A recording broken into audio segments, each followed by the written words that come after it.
votes obtained. Bangladesh 99. Andreas Kakouris 91.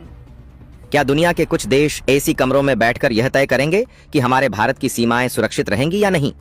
क्या कुछ विदेशी ताकतों और उनके पाले हुए मोहरों के इशारे पर हमारे देश की सरहदों को घुसपैठियों, तस्करों और देश के दुश्मनों के लिए हमेशा हमेशा के लिए खुला छोड़ा जा सकता है?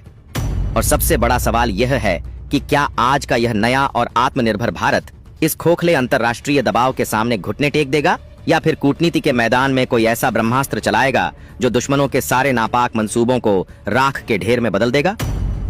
नमस्कार दोस्तों, आज के इस बेहद गंभीर, विस्तृत और गहराई से भरे रणनीतिक विश्लेषण में आपका स्वागत है। आज हम जिस ज्वलंत मुद्दे पर बात करने जा रहे हैं वह किसी आम राजनीतिक या चुनावी बहस का हिस्सा मात्र नहीं है, बल्कि यह सीधे तौर पर हमारी और आपकी सुरक्षा, हमारे देश की अखंडता और भारत की उस फौलादी इच्छा शक्ति से जुड़ा है जिसे आज वैश्विक मंच पर एक बहुत बड़ी और सोची समझी साजिश के तहत चुनौती दी जा रही है। आप इस वीडियो को अंत तक जरूर देखिएगा, क्योंकि आज जो तथ्य हम आपके सामने रखने जा रहे हैं वह देश के मुख्य धारा के मीडिया में भी आपको इतनी गहराई से सुनने को नहीं मिलेंगे। भारत और बांग्लादेश की सीमा को लेकर संयुक्त राष्ट्र संघ ने एक ऐसा अप्रत्याशित, चौंकाने वाला और बड़ा फैसला सुनाया है जिसने नई दिल्ली से लेकर ढाका और न्यूयॉर्क तक के कूटनीतिक गलियारों में एक भारी भूचाल ला दिया है। इस फैसले के तहत तत्काल प्रभाव से सरहद पर भारत द्वारा लगाई जा रही अत्याधुनिक स्मार्ट कंटीली तार की फेंसिंग पर रोक लगा दी गई है। वैश्विक मंच पर हुए एक बेहद चौंकाने वाले और नाटकीय घटनाक्रम में संयुक्त राष्ट्र ने भारत के इस अति महत्वपूर्ण और महत्वाकांक्षी राष्ट्रीय सुरक्षा प्रोजेक्ट के खिलाफ एक निंदा प्रस्ताव पारित कर दिया है।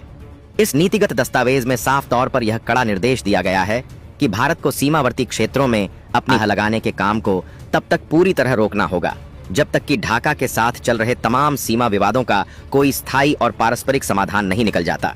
अब आप लोग इस गहरी साजिश की गंभीरता को समझिए और सोचिए कि आखिर इसके पीछे का असली खेल क्या है और वे कौन सी अदृश्य ताकतें हैं जो भारत को एक सुरक्षित राष्ट्र नहीं बनने देना चाहती। बताएंगे आपको पूरी जानकारी।